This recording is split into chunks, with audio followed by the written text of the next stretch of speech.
देखा जाए बैरून मुल्क नौकरी पे जाने वालों की तादाद कम हो रही है। वजह क्या बनी है कि बुनियादी वजह क्या सख्ती है, क्या मजीद जो टैक्सेस लगें, क्या वजूहत है, जानते हैं ये इशू क्या है। ओवरसीज़ एम्प्लॉयमेंट प्रमोटर के जो नायब चेयरमैन अदनान पराचा हमारे साथ मौजूद हैं। भाई अगर आप देखा जाए यूएई की बात करें, सऊदी अरब की बात करें, ओमान की बात करें, तो ये क्या वजूहत है कि पिछले साल एक साल में 8 लाख 8.5 लाख लोग गए थे, अब कितने कमी हो गई है?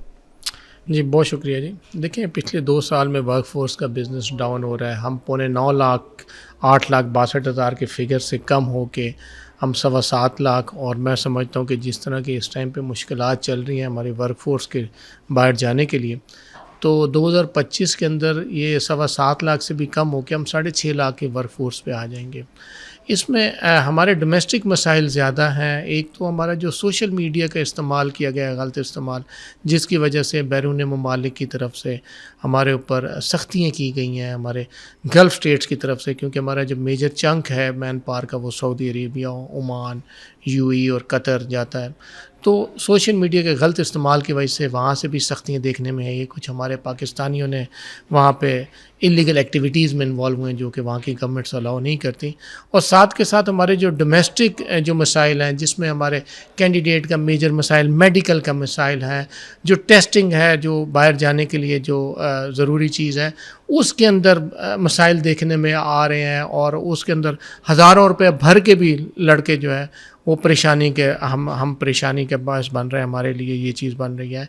डॉक्यूमेंटेशन के अंदर हमारा है, हमारे फेडरल की मिनिस्ट्री है, तो उसके अंदर ये है कि सिंध गवर्नमेंट का टैक्स जो है वो होशरबा उसमें इजाफ़ा हो चुका है, पंजाब के अंदर टैक्स की वैल्यू कम है।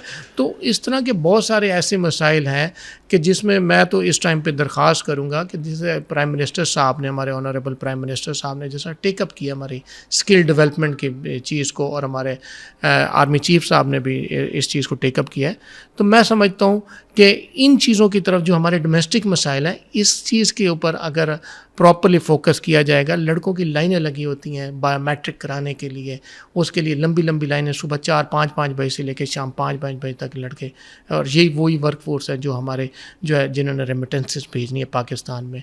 तो इस टाइम पे मैं रिक्वेस्ट करूँगा अपने हुकाम बाला से कि इस चीज़ को प्रॉपर्ली देखें।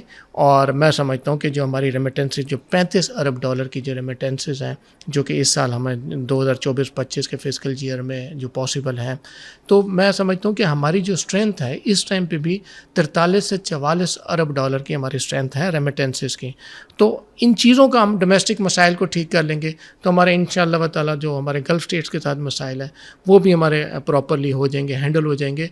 और हमारा वर्कफोर्स का बिज़नेस जो पिछले 2 साल से कम हो रहा है और उसके अंदर 2025 में भी कमी देखने में आ रही है, वो भी उसमें भी बेहतरी आएगी। और साथ के साथ हमारी स्किल डेवलपमेंट के साथ जो हमारे पास स्किल्ड वर्कफोर्स इस टाइम पे पाकिस्तान में अवेलेबल है, उनकी भी प्रॉपर्ली यूटिलाइजेशन करने की ज़रूरत है ताकि उनको भी अच्छे बेहतर मौके मिल सकें। जैसे कि आपने सुना अहम तजावीज़ दी हैं। इस वक्त देखा जाए साल 2025 के 2 माह गुजर गए हैं, तो उसका पिछले साल से मवाजना किया जाए तो बहुत कम तादाद बैरून मुल्क नौकरी के लिए लोग गए हैं। ये बहुत बड़ा कंसर्न है। अगर ये सिलसिला जारी रहता है मज़ीद अगले 10 माह, तो इससे जो आपकी तरसीलात ज़र पर मनफी असरात पड़ सकते हैं। तो इसके लिए हुकूमत से मुतालबा किया है कि फ़ौरी तौर पर इसको टेकअप करें, इसके मसाइल को हल किया जाए। जी।